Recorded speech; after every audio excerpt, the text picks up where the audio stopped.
Hi, Trinity community. I want to talk with you today about our plans for the fall.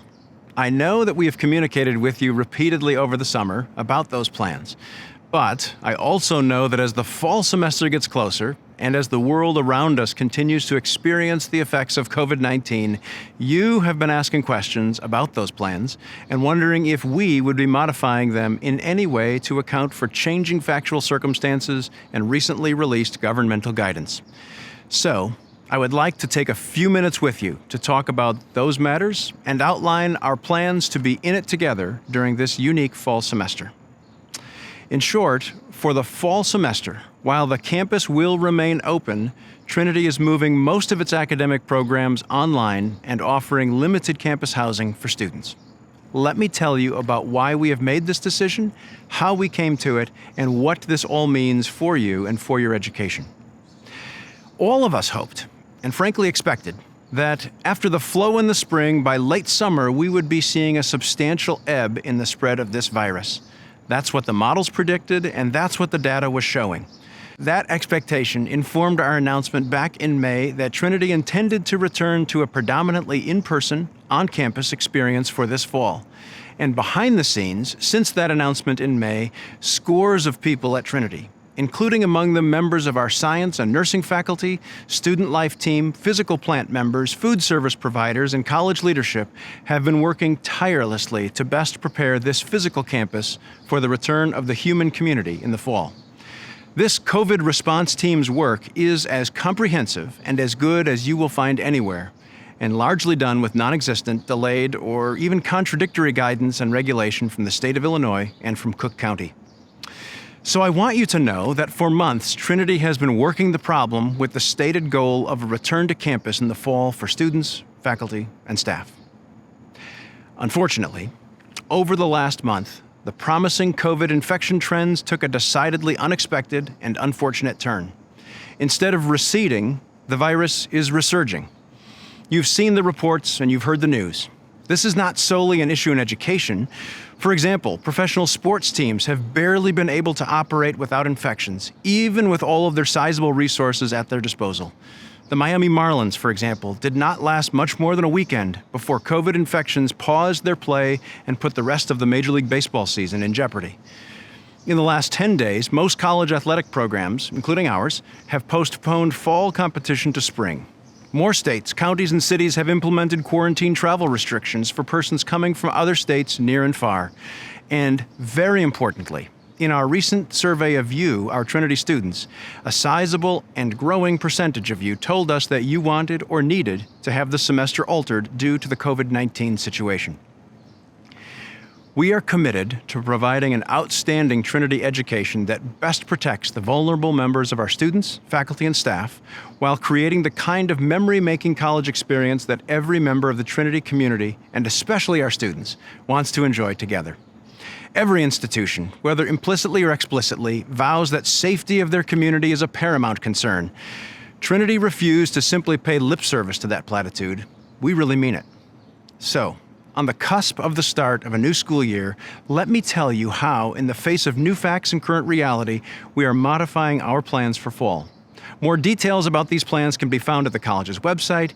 Students in particular, you will receive additional detailed information about fall plans and your next steps by way of email and other communications shortly after you receive this message.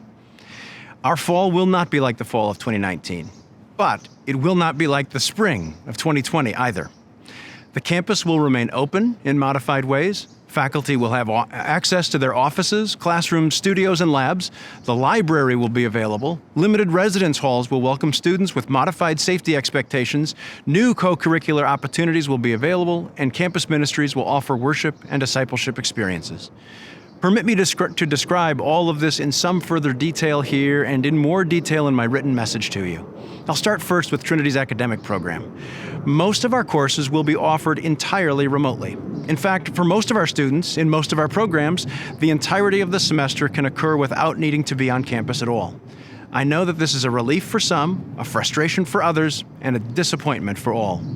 We heard what you told us about your concerns of returning to a traditionally residential campus in the present environment.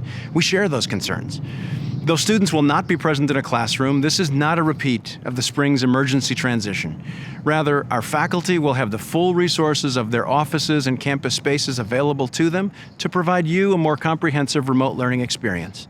They also will have more time to craft courses designed with that model in mind. For a small number of programs, especially upper-level courses in those programs, remote learning simply is not a plausible way to do the necessary work. For those limited students and programs, your courses will be in person and on campus. Over the course of this week, those limited number of students in these particular programs will be contacted directly by the department's faculty to discuss how these programs will proceed on campus in the fall.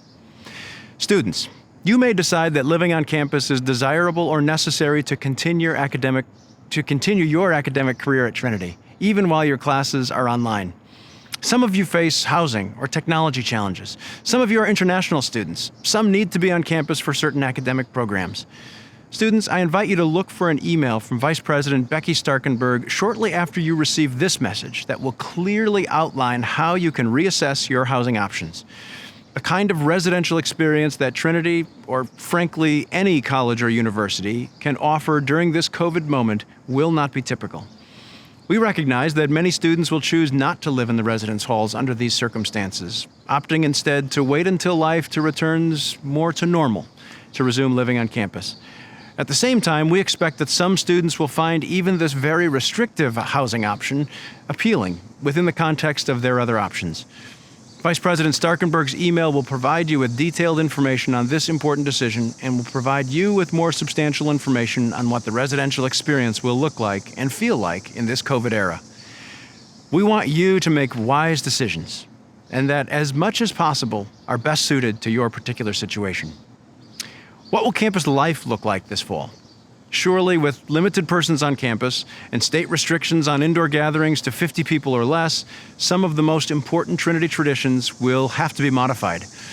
As a Christian college, Trinity will provide regular campus worship and discipleship experiences in ways that are different from both our usual forms and from what we experienced in the sudden shift in our spring.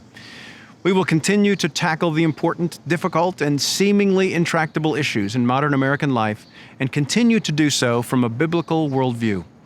College is a season and a place to think hard about important issues that matter. It's a dedicated time to get in on the big conversations that have captivated the human intellect for centuries and millennia. This is especially so at Christian colleges. So we will continue to expand our knowledge so that we can deepen our wisdom. We want to be a people and a place that knows and loves God and knows and loves the justice, grace, and truth that God cares so much about too. Importantly, Trinity again will offer students a success coach, and we will open a remote learning support center to support students in the specific challenges that you face in online learning. Counseling services and academic support will be available as they have been before. Campus offices will be staffed in person during normal business hours. Student programming, the arts, athletics, and other activities across campus are working to craft experiences that harness the best of the Trinity traditions, perhaps create new ones, and adapt them for this short and unique season. In closing, let me emphasize that last comment. This is a short and unique season, even as it is a frustrating one. Measured over the span of a college experience, let alone an entire life, a semester is a limited time. Now, I don't mean to minimize the disappointment that this news brings. Trust me, all of us feel it, especially after working so hard for so many months to return to an on-campus and in-person experience this fall. At the same time, those who have gone before us experienced depressions and world wars that lasted multiple years, and in their own ways persevered through these higher, even more disruptive eras. I'm confident that we too will persevere through this trial, and we will do so together. My written message to you contains more detail and context for this decision and the factors that went into it. I invite you to read it as you are able. In this season and during this time, let us pursue knowledge and beauty, wisdom and truth, all for God's glory and for the good of the world. I look forward to spending the fall with you and look forward to seeing how God will use this time in our lives together.